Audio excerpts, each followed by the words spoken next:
Welcome, everyone. I appreciate everybody being on time and prompt, because you know what they say in the theater world, if you're on time, you're late. Okay. So we're just gonna let people join as they get in here. And I do have a few opening remarks, so I'll just go ahead and get started. And then we'll get to our fireside chat in a few minutes. Thank you all for being here. My name is Lisa Ann Pinkerton. I founded Women in Cleantech and Sustainability about 14, 13 years ago, and I am your vice chair. Your chairwoman, Sarah Fuentes, is also on this call today. She is also an entrepreneur, and so I know she's here for multiple reasons. And thank you, Sarah, for being here. And thank you all for being here because you could be anywhere this morning. It's 9 a.m. on a Friday if you're in the Pacific time zone. And I know how hard it is for me to get up early and get to work on time on Friday. So I really appreciate you all being here. Next slide, please. Okay, so this is our run of show or agenda, if you will. And this is what we're going to be, this is how we're going to run the e-circle. If you haven't been to an e-circle before, this is how they operate. And so we'll have our keynote speaker from Breakthrough Energy Fellows. We'll do a Q&A. Also, we'll have a Q&A sort of during the talk as well. We'll have some closing remarks, and then you're going to go into breakout rooms and you'll get some time to network, which is really important. And the networking we do here at WCS, it may not seem like a lot, all the time you need to really get to know somebody, but these are like, it's like, think of it like network snacks. Like you have a couple of minutes, like 10 minutes to meet somebody. And if you are interested in learning more about them or continuing that conversation, then you can go to LinkedIn or follow up with them on email and continue to have these virtual coffees and continue to network. So we get you started and then you can carry it from there. Next slide, please. We do have some upcoming events, so shameless plug here. There's a couple more e-circles coming up. One from Morrison Forrester on due diligence.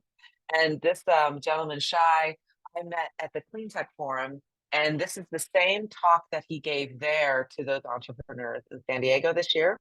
And I thought it was really good. So we invited him to the e-circle to give that talk. And then we've got a couple other speakers that are coming up, and these are the dates. And I just wanted to make sure you have these dates here. Go ahead and screenshot this or write these down on your notepad. Mark these on your calendar so you have the time saved, and and then you can show up and learn from more of our experts. We have a couple other events coming up as well. Two of them are related to entrepreneurship. Bright Energy Innovators and WCS are hosting a happy hour co-located with the NREL Innovation Summit happening in Denver, Colorado in a couple of weeks, actually next week, I guess. So that'll be really good to attend if you're in the area.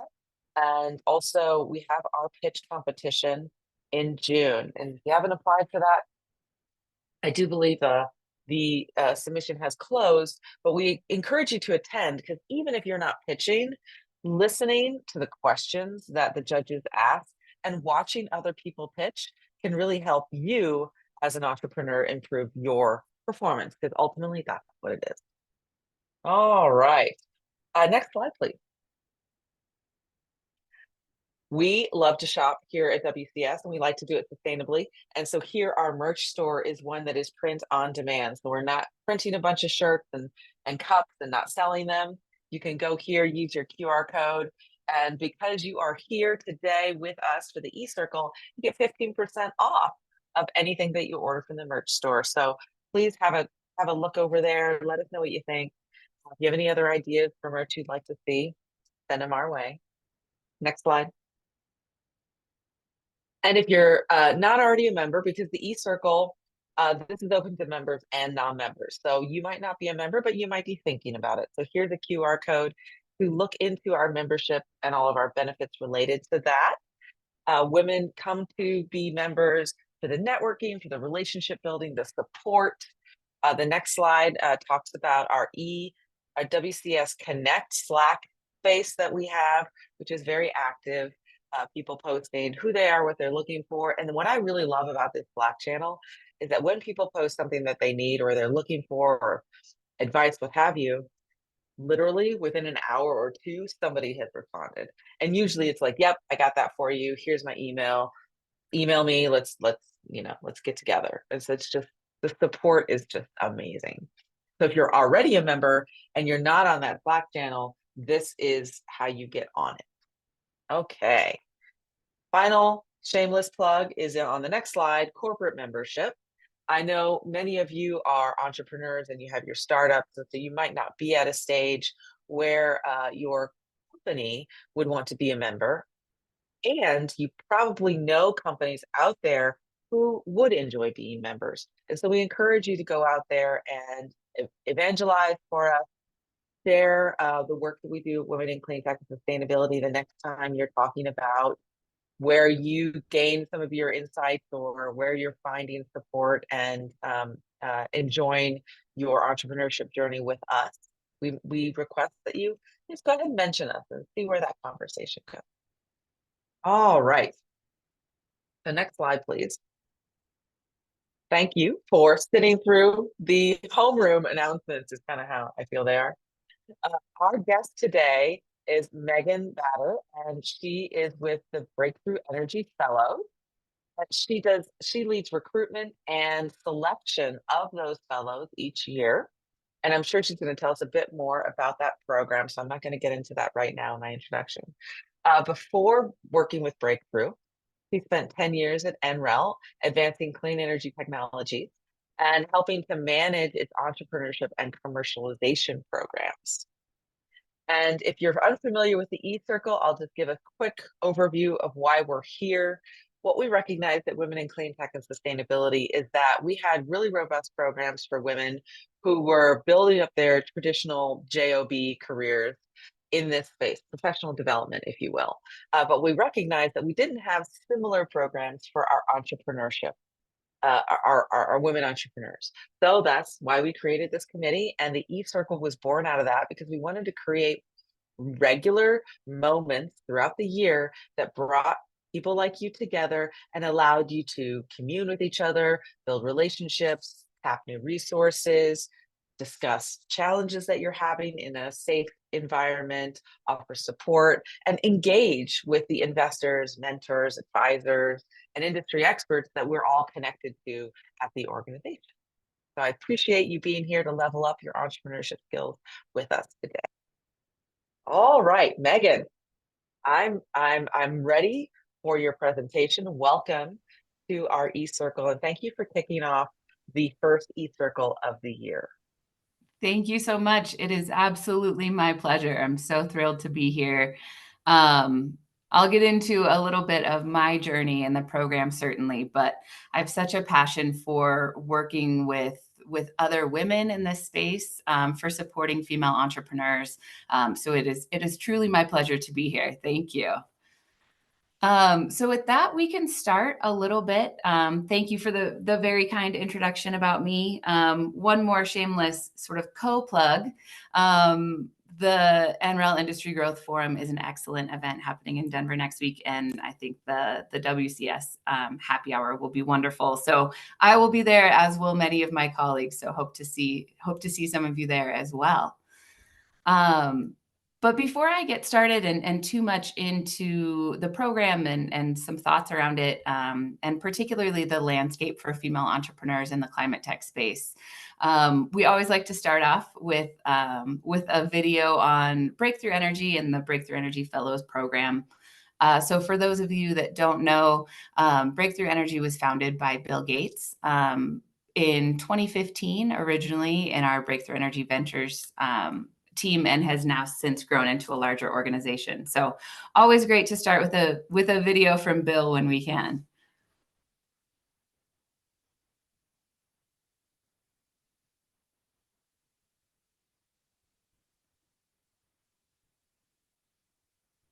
Okay, looks like we're missing audio, so I'm gonna step in as a stage manager.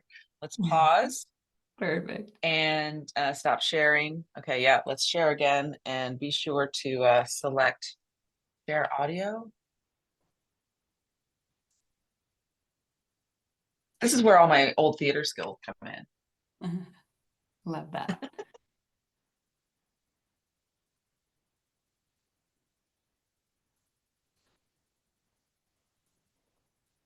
Denise, how we doing?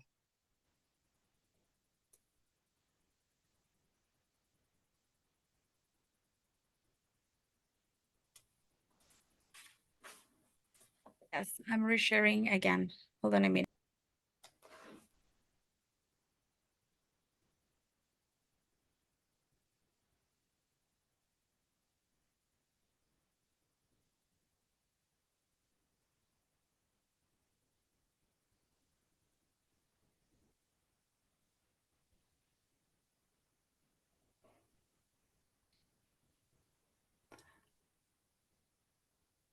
And if it doesn't work, we can always send the video in chat for later.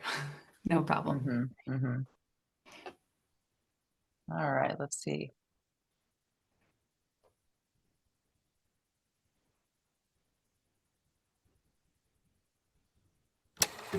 There's a myth that innovators get their start in garages. Well, for a lot of people, that's not far from the truth. When Paul Allen and I decided to start Microsoft in 1975, I was in my college dorm room. But clean energy innovation is different than software. A person writing code only needs to pay for their computer, electricity, network, and maybe even some Cheetos. But if you're inventing climate breakthroughs like zero carbon cement or clean hydrogen, you need a lot more, like scanning electron microscopes, X-ray diffractometers, and it's hard to get going. Investors have been reluctant to back these new climate technologies because clean cement is the same as regular cement. You're just changing the manufacturing process. But with climate, we have a deadline. We know we need a lot of innovation to get from 51 billion tons of emissions all the way to zero by 2050 to avoid a climate disaster. And so we want it to be easy for anybody who's got an idea to work on that problem. And that's why we're launching Breakthrough Energy Fellows. Unlike other accelerator or incubator programs, this one focuses on the particular needs of climate innovation. Through this program, we'll support hundreds of the best and brightest innovators out there, people with breakthrough ideas that have potential to reduce emissions by at least 500 million tons a year, or over 1% of the problem. We're starting in areas like zero carbon cement, steel and fertilizer, green hydrogen, and electrofuels. These are early stage technologies, but we need them to reduce emissions. We'll provide annual grants, access to advice, and at the right stage, introduce commercial investors. The bottom line is to have impact. To have impact, the technology has to more than simply work in the lab. It needs to scale up. This Fellows program is designed to support innovators at the beginning step. If we make it easy for them to go at full speed, they will make breakthroughs. And that will bring the cost of being cleaned down in a way that will lead to solving the climate crisis. I'm an optimist. I believe in the power of innovation to solve problems. To solve the problem of climate change, we have to accelerate innovation as much as we can. And that's exactly what Breakthrough Energy Fellows will do.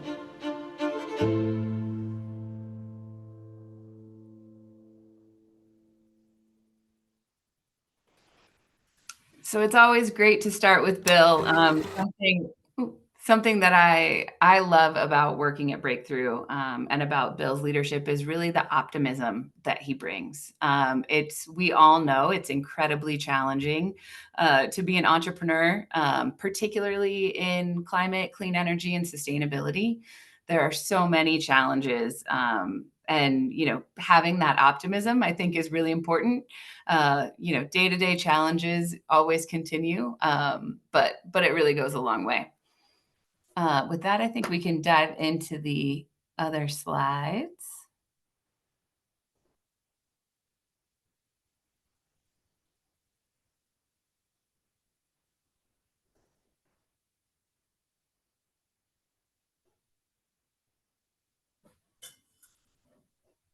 Everything okay over there, Denise? Yes, I have a problem. My computer froze, but I'm just opening again. Oh no. Oh, okay. I can go ahead and share slides. Let's just Yeah. keep things moving. And I'll move quickly through the summary so we can get to the good parts. All right. It's all Here we good, go. everyone. It's Friday morning. Exactly. This is what it's like to be human, and we're okay with this. There's Thank you, Julie. like we can all have a little space in between time. Yeah, right. I appreciate that. Thank you, Julie. I come from a broadcast background, so anytime there's dead air, I start to like have a mini panic attack inside. Right. It's all okay. Love the community Sorry aspect about of the Yeah. group too, right? Okay, great. So I'll move quickly through this part, but for those of you not familiar with Breakthrough Energy, it's really a platform. So as Bill stood up Breakthrough Energy, we really looked at starting with Breakthrough Energy Ventures was the first sort of group or part of the organization. And that was really in 2015, coming out of the Paris Accord, when we realized there was not a lot. The climate conversation was not there was not a lot around innovation. I actually started my career in Cleantech 1.0, if you will. And we saw a lot of those issues, right? We saw a lot of investors leaving clean tech saying, you can't make money in clean tech. We can't really operate in this space. So Breakthrough Energy Ventures was stood up as Bill's way of sort of testing that theory. He said, I think we can. And from there, as starting to do more and more work in this space, in 2020, we launched the rest of Breakthrough Energy, really thinking about, okay, to prove this out and to have the impact that we want to have, what other pieces of the puzzle do we need? So Breakthrough Energy Fellows was created, as well as our Catalyst program. So I'll get into Fellows a bit more in a moment, but Catalyst is really on that. Okay, now we have invested. How do we deploy these technologies at large scale? So how do we look at different financing mechanisms? Technologies in climate look different than other things that, banks and others have traditionally backed. So Catalyst works on that part of the problem. Breakthrough Energy Fellows works on this early discovery phase. So the place that I love to be, that I've spent my career working in, which is that early stage innovation and path to commercialization for startups. Underlying all of that, we also realize that policy plays a huge role in climate tech. We need to make sure that the policies are in place to incentivize and to support these early stage technologies and give them a real path to market. So we have policy teams across the US, Europe, and we're moving more and more into Asia Pacific as well. So if we go to the next slide, I'll hit a bit more on this early stage. So, I have been so lucky to be able to work my entire career at this early stage, being at NREL, of how to commercialize technologies coming out of the laboratory, and then also how to give startups access to national lab resources. That's really how I got into working here. And quick shout out to women in the network. My current boss was actually my partner at a big program at NREL. She is such an example of strong female leadership in this space. And it's just been such a pleasure to work with her and come into working at Breakthrough on these things. So network is so important. And, having this community, I think, pays off in so many ways, immediate and in the future. So we really focus on this basic research. How do we get technologies out of universities, out of national laboratories, and give them this path to market? So if we go into the next slide, I can speak a bit more about how we do that. So there are a few different mechanisms. One is funding. So we provide research and development grants to help accelerate these technologies. So getting on that path to venture capital, to venture backability, or even corporate partnerships, government funding, other things. There's a lot of different pathways for startups to take in this space. But funding and de-risking at that early stage is really important, something that we feel is critical in this space.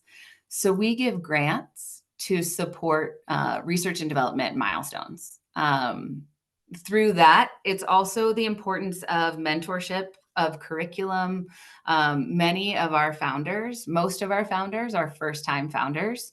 So they may be leaving the university with a PhD, and this is their first kind of real job. And this real job is building a startup and being the CEO of a company.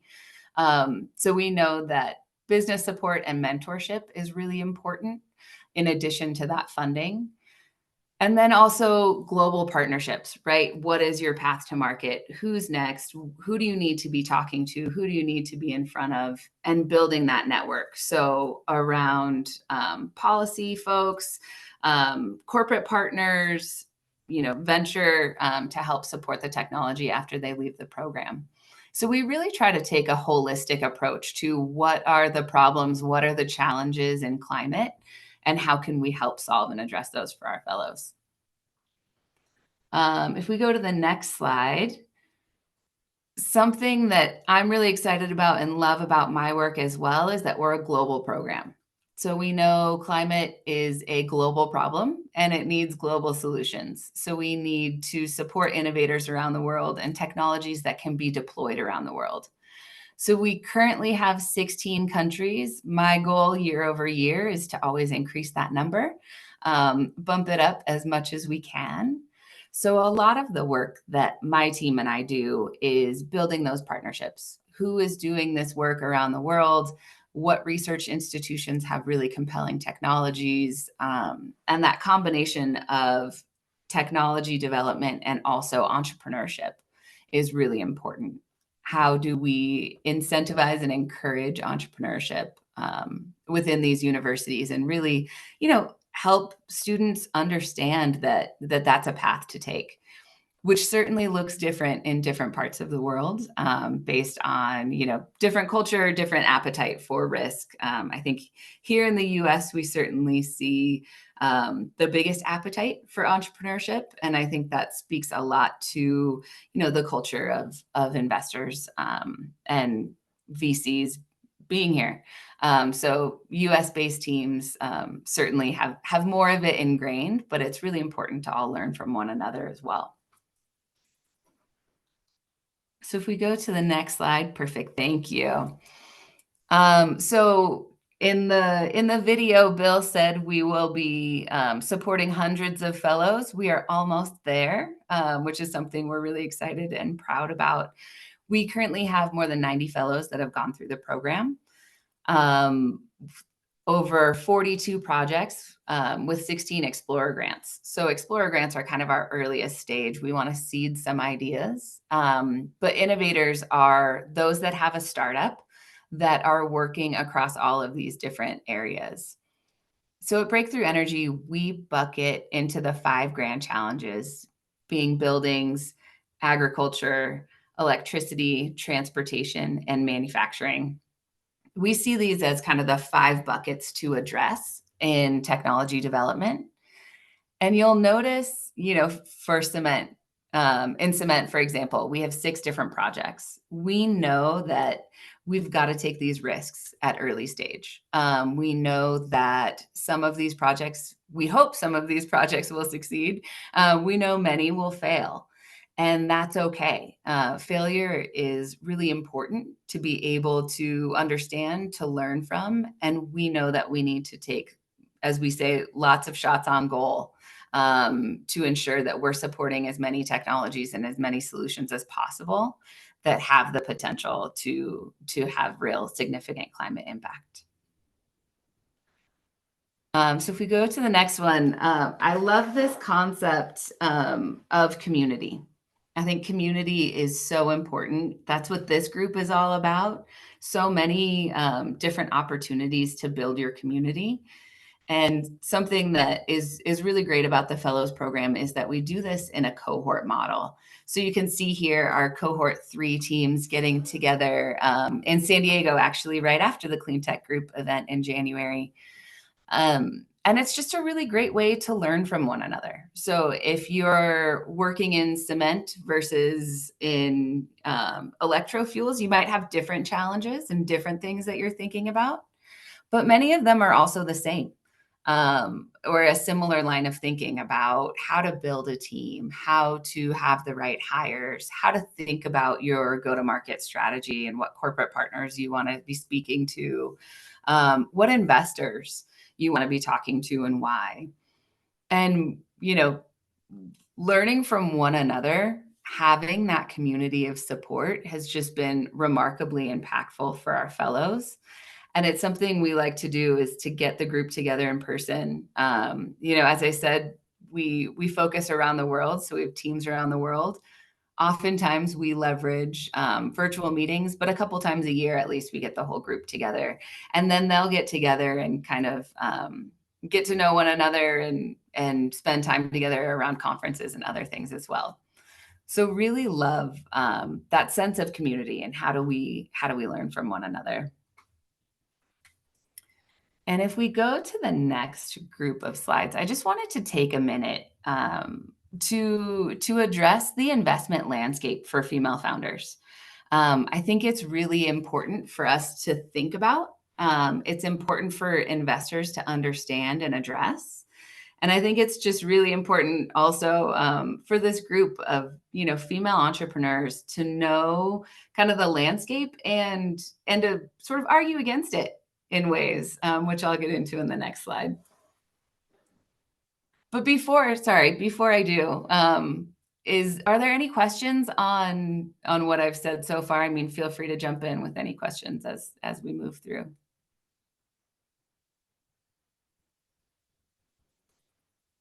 All right. No questions right now, Megan. So okay, perfect. So as I was thinking about this and the things to talk about today, I started digging more and more into the statistics around venture capital for female founders. We know it's not great. We've heard a lot of this anecdotally. I think it's important to recognize, and I hate to make this too doom and gloom, because 2023, I will admit, was a particularly bad year. The year before was a little higher. Hopefully 2024 will be higher. But it's shocking if you think about it, that only 7% of US climate VC money and funding went to female founders in 2023. So my job and what I do, I really want to think about that. So how do we help support more female founders?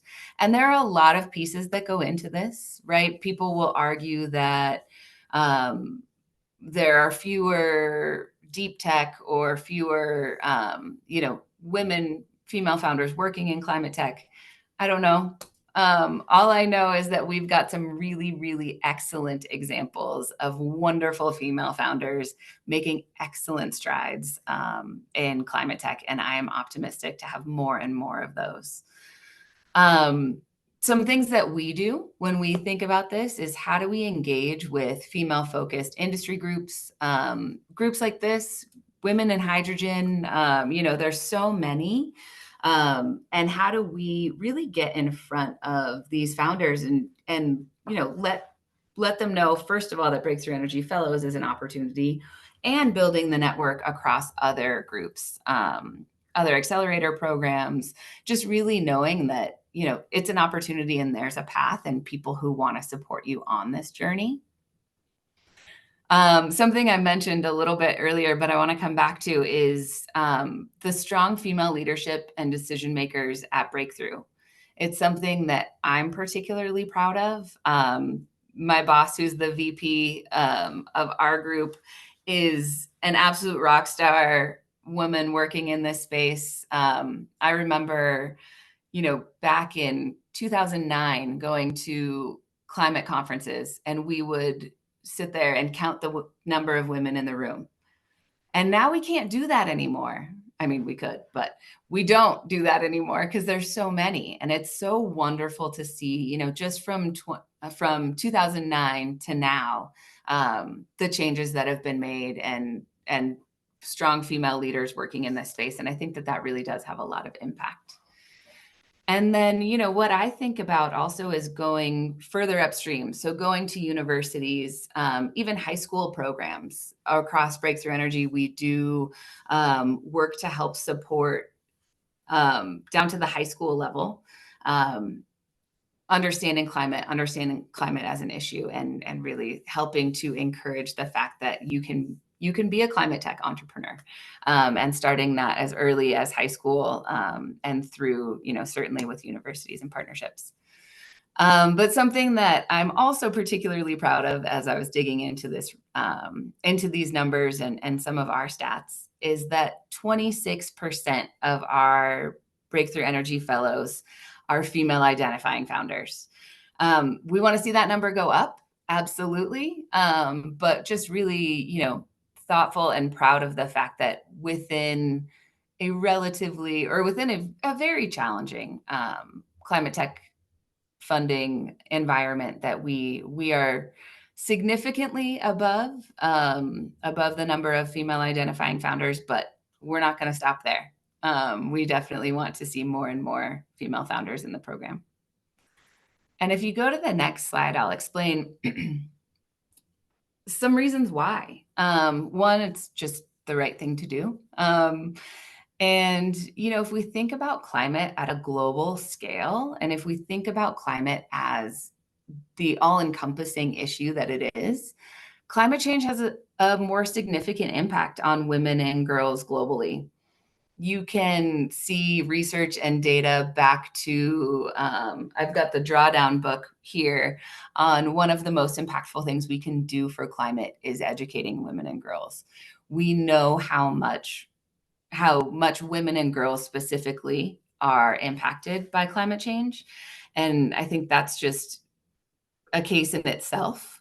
But then if we go to the business case, and I think this is a really important thing, and I know there's a lot of text here. I can send over the link to where this comes from as well. But there is a strong business case for supporting female identifying founders.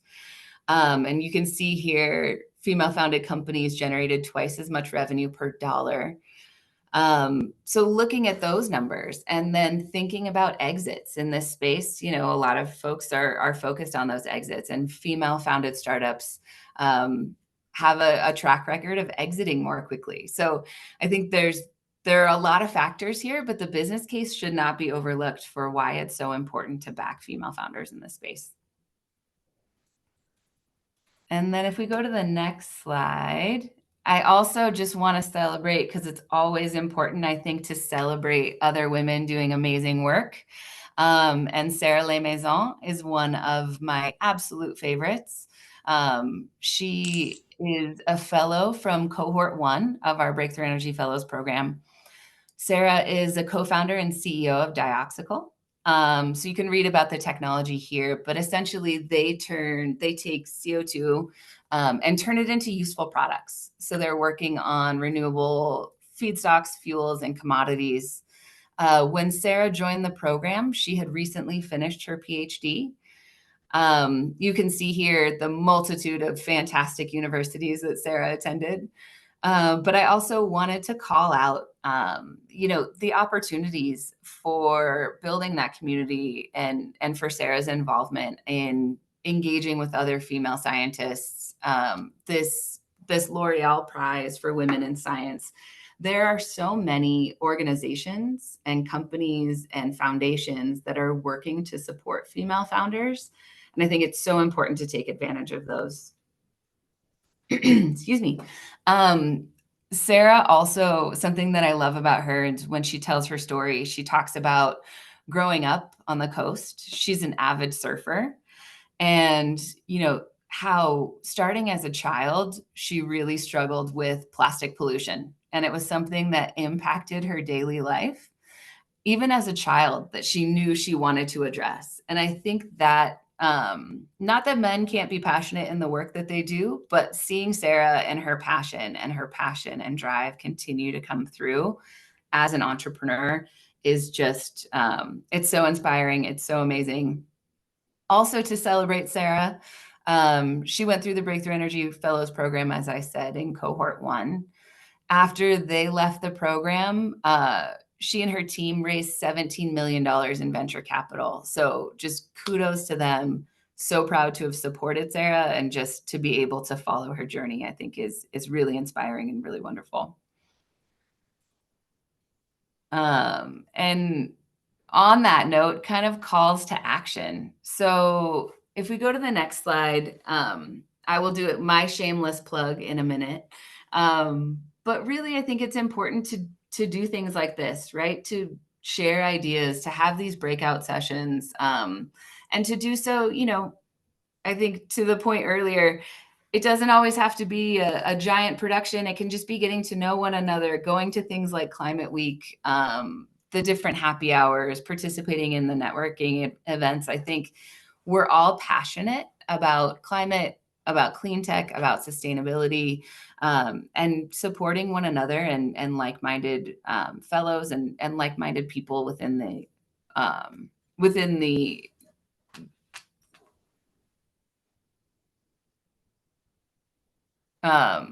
sorry, I was looking at the female focused funds. So supporting people within this space and just coming together can be so valuable and so impactful. And we really have to support one another. So in that very spirit, you know, we work really closely with other programs and other venture capital firms. You know, we know that none of us can do this alone.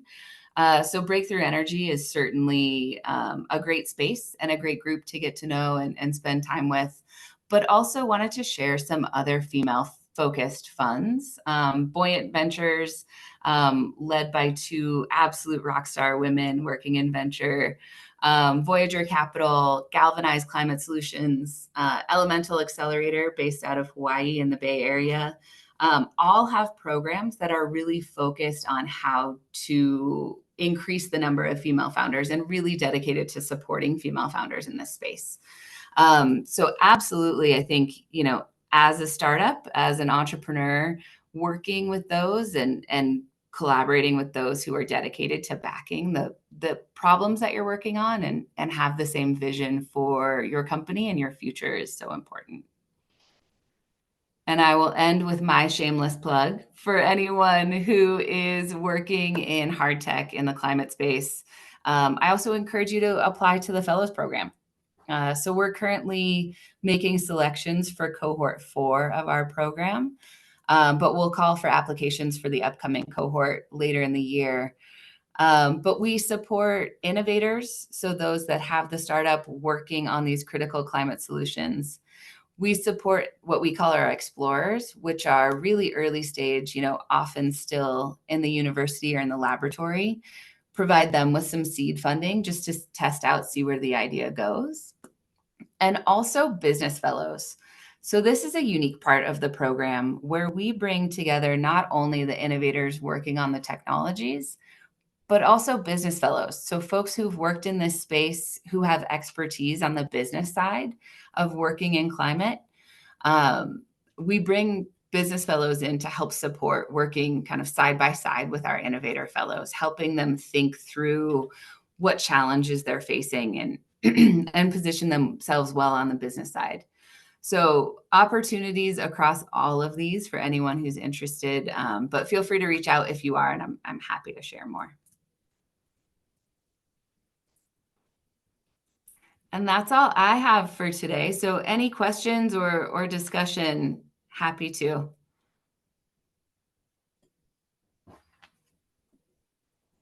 Thank you, Megan. I have some questions, and we can stop sharing the screen so that we can have more of a conversation. And I like that slide that you shared at the end that sort of shows the types of ways people can get involved with Breakthrough Energy Fellows. Since you're on the sort of recruitment and selection side, is there something that you have noticed recurring as a theme with the people who are selected, something that tips the scale to help usher someone through the process faster or more successfully than others Yeah, you've seen? absolutely. So I would say a few things. One, network. We don't make decisions based on your network, but your name starts to bubble up. If 3 people send us an email saying, "Oh my gosh, have you checked out this technology? It's so great." That said, we always go through our selection process. So we are focused on supporting technologies that have the potential to reduce CO2 emissions by 0.5 gigaton a year at scale. We know that's a big lift, right? These are really transformative technologies. But that said, every program has their criteria and whatever it may be. But we look first and foremost at that technology lens. Do we think the technology can work? If it works, will it matter? So that's kind of stage gate 1, if you will. And then the other piece is demeanor, right? As a founder, we spend a lot of time with you. We want to make sure that, you have the skills and the demeanor, that you're coachable, that you're pleasant to work with, and that we think you can take this company forward. And I want to also pause on the take the company forward part. We know that some of our fellows are coming in as CEO right now, and that works, and that's a great place for them to be in the moment. But maybe they will transition into the CTO and bring on a new CEO as the company starts to grow and change. So you don't have to be everything. I think you just have to be authentic in who you are and your passion and that you want to take on this challenge, because it's certainly not for the faint of heart. Absolutely. You have to have grit when you're an Yes, entrepreneur, absolutely. and that can-do attitude, because it can be hard. Yeah. Everything feels very uncertain. And I was listening to an interview with Elon Musk. No matter what you think of the guy, he is pretty on point with some things, especially around entrepreneurship. And he said, well, it seems like when you're the head of a company, you're either staring into the abyss or eating glass. These are your 2 options. I like So that. staring into the abyss is like, if I don't fix this problem, the company is not going to succeed, right? Yep. And then the eating glass part is solving the problems that nobody else wants to work on, but it has to get done. And you don't want to work on it either, but somebody has to do it. And you are the person to do it because you're the leader of the organization. I felt very, what's the word, like affirmed or like heard. I was like, oh, I'm not alone in these feelings. Absolutely. Yeah, even as, running a service firm like Technica Communications, which is my PR firm, I didn't really introduce myself at the top of the show. So anybody who doesn't show the event, anybody who doesn't know me, that's my background. Okay. We do have a question. We have a raised hand from Naga. Naga, are you there? You want to ask your question? Yeah, hi everyone. This is Nagashri, and thank you so much, Lynn and Megan, for organizing this. I'm super excited for woman-focused, especially more like deep technology within solving carbon emissions. So Megan, I come from a building industry background and have like a full career in that.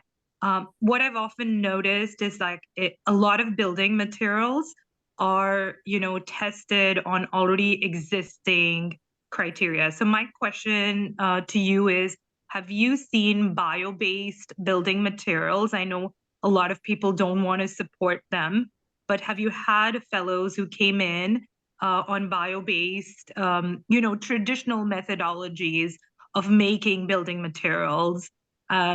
And using that to accelerate. And if you have any examples, I would love to see that. Yes, absolutely. A couple of examples come to mind, some that we've supported, and then some that I'm aware of through other work, and I'd be happy to send it over. I think, this is also where policy comes into play, in my opinion. But yes, we've seen some compelling bio-based solutions for cement, some interesting things happening in wood replacements. So I think there can be some really compelling things there. And, you know, there's a lot of challenges. And one of the reasons why I'm such an advocate for having policy as part of this, when you think of our current, just the current policy landscape, right? And we understand why building codes are what they are, how they've been created. It's important to make sure that buildings stay up, that bridges don't fall down, right? So all of that makes a lot of sense, but how do we address things like, okay, if it doesn't meet these standards, but it has the same strength, it has the same durability, that's a lot of policy and building code changes. I think it can be done. It takes some time for sure, but we need to help accelerate that policy side as well as the technology side in parallel, to make some of these options a more feasible reality. Yeah, so Megan, I have a follow-up question. Do you support with testing, like you mentioned, like doing the UL testing of all these, like if they have to pass through all of these, do you guys help support through some of those? Yes. So some of our grant funding can be used for that testing as well. And I think that's where the grant funding piece comes together, and also some of that network and relationships, just because I'm most familiar with it. You know, NREL does some work in that area. A lot of the national labs are a great resource for that as well. Okay, thank Awesome, you. thank you. Thank you, Naga. We also have a question from Maria. Maria, are you there? You want to ask your question? Yeah, what would you consider to be the most important, like hard and soft skills for an entrepreneur in the environmental field in general or in clean energy? Yes. I think they're the same. Oftentimes, well, I think there are a couple in climate that might be a little more challenging. But certainly that grit and tenacity. You know, I think being a strong leader, and you can develop a lot of these skills too, right? So how do you recognize what your strengths and weaknesses are as a leader, or strengths and things that you can work on, or hire other people to work on, right? You don't have to do it alone as a founder. In fact, we find a lot of folks that bring on a co-founder are more successful in the ways that, you know, when you're having that really bad day, your co-founder can be your buoy and vice versa. You can talk through when you're eating the glass, you know, you've got someone else to share it with. Those things can be really valuable. But I think for founders, you've got to have passion. You have to have the knowledge, or build the knowledge, or build the support around you. And then that grit. It's not easy. It's incredibly hard. I am not a founder myself. I build programs, but I am in awe of our founders and entrepreneurs all the time. It's such a privilege to spend time working with them. And as we always say, you know, we are providing the keys, but they are driving the car. Like it is an incredible opportunity and challenge. Awesome. Thank you, Megan. I wanted to Thank ask you you. while we have about 10 more minutes before we're going to go to breakouts. So get your questions in if you have them. You were talking about the gap between, you know, the amount of money that female entrepreneurs have raised and sort of the venture support they get compared to their male counterparts. And like you said, there's a lot of different systematic issues there that are then, you know, there's a lot, it's not one root cause. There's a lot of stuff happening, and the symptom is not getting as much funding. I wonder, from your perspective, as you are working with these fellows and they're going out there and talking to VCs looking for money, what advice would you give women specifically if they feel like they're starting to encounter some kind of unconscious bias in their activities there? Great question.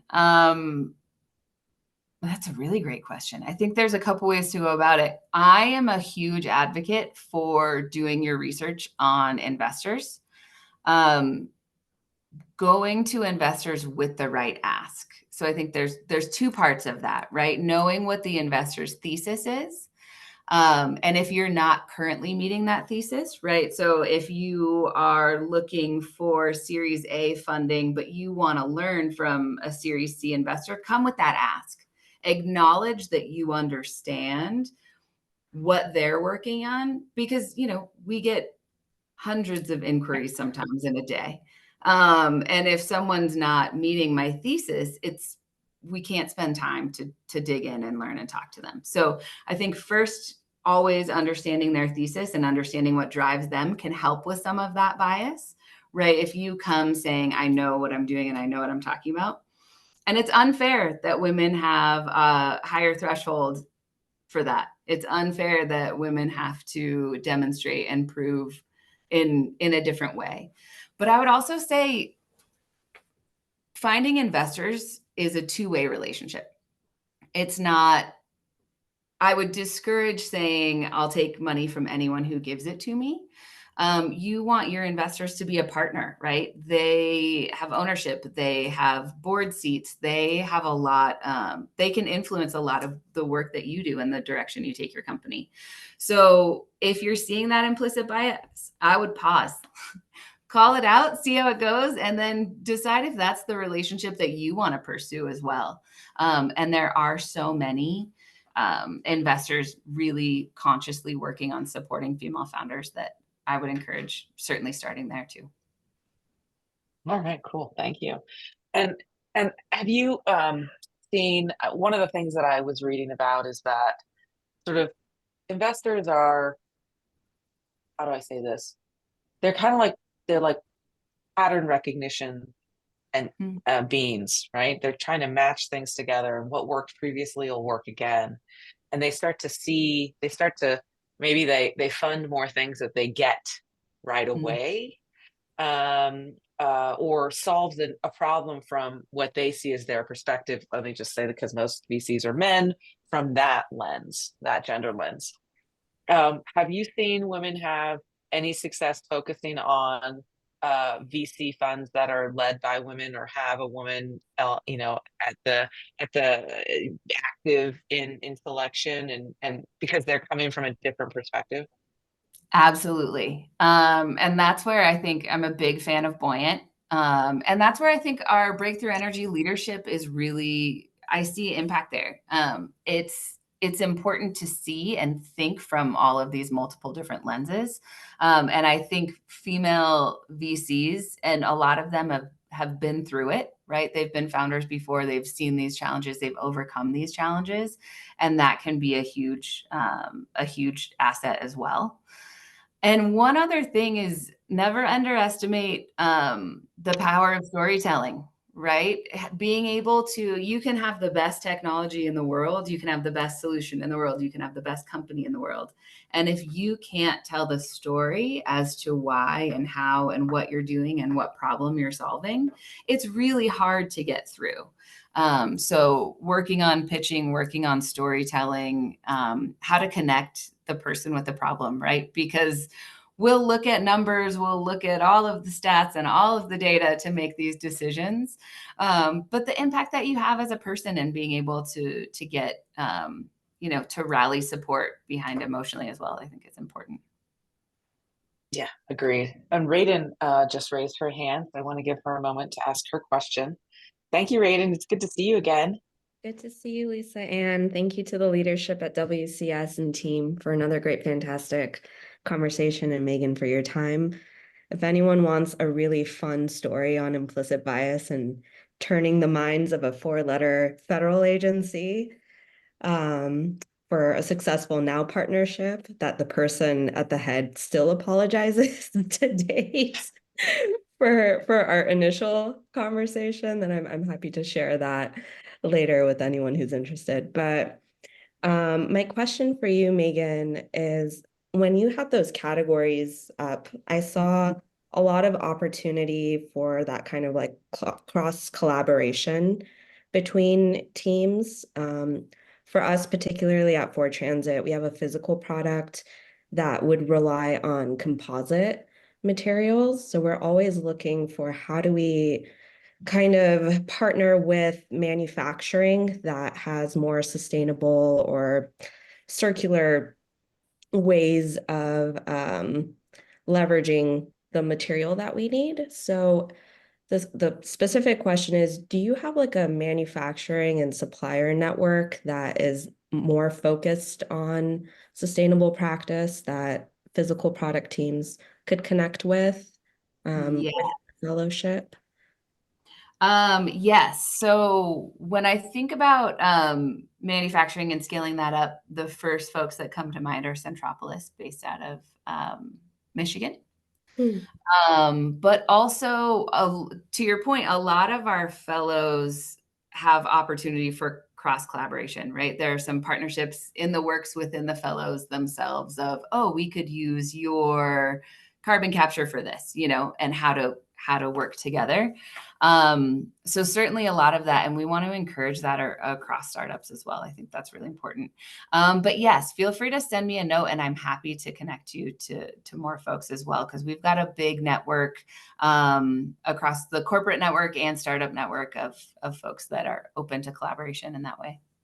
That would be incredible. Thank you. Yeah, of course. Thank you. Okay, cool.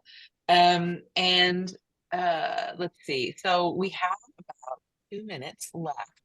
So before we go out to our breakout rooms, the final question I would have for you is, what do you see happening in the next 5 years that you're excited about related to this industry and the work that you do? Ooh, interesting. Great question. So many things. I'm really excited about nuclear. I really want to see how we can scale nuclear. There are people that also say, nuclear is 10 years away, and it's been 10 years away for 50 years. But I think we're making some really good strides there, and I think that's really interesting. Another area that I'm particularly interested in is more on adaptation, right? We need not only solutions to help reduce CO2 emissions, but we need to address the issues that are happening. The rising sea levels, we're seeing communities that are impacted, and how to have adaptation solutions that support as well. Also, Okay, so grid, the hydrogen economy. all more the big than things. more than 1 minute left. Yes. Well, I think nuclear is really important because Yeah. we're only going to be using more energy in the future. Look at AI, assuming crypto continues to grow, electric vehicles, e-fuels. I think there's just more and more and more energy demands, not to mention like rising populations. So, um, really cracking the nut of long-term sustainable high throughput energy generation that is just a good base load is really important. Absolutely. We'll get there. And people feel all different ways about this, but if you haven't seen it, check out Nuclear Now, the documentary. It's really interesting, really compelling. So. Okay, cool. Good plug. We'll put that in the chat here. And looks like Kirpa has our breakout rooms all set up. So the way we do this, everybody, is we have 30 minutes. So we're gonna do 3 breakout rooms, 10 minutes apiece, which should give you plenty of time to introduce yourself without, going into a long diatribe. And then you can chat for a little bit, and then we'll switch you into another room. So you'll get a chance to meet everybody on this call. Okay, welcome back, everybody. We are at time, and I want to be conscientious of everyone's schedule because I really appreciate you all being here, and I don't want you to be late to anything else. So we're going to be really quick wrap up and say thank you to all of our volunteers who showed up today to help us produce this event, because it is a production. Let me tell you, it's a show. We're here, and so Anna Yee is the chair of our entrepreneurship committee, and she put this whole thing together. So big shout out to her. She couldn't be here today. Sonia, Lena, Denise, Kirpa, and Oakley, thank you all, and Sarah as well, for being here and helping us keep the show on the road, as they say. You want to be a volunteer? You know where to find us. Fill out that form, hit up Kirpa and Oakley, and they will get you into the roster. And if you're not already hanging out with us on social media, please do, because that's where we hang out. We'd love to see you there. So thank you all for being here today. I deeply appreciate all the work that you're doing in this industry to make the world a cleaner, better place for future generations. And so keep up the good work, keep fighting the good fight, because you're gonna make it. I promise you that. It's all gonna work out. So Thank you, thank you, everyone. everybody. Thank you, Meghan, for being here. Really appreciate you and look forward to seeing you all again soon.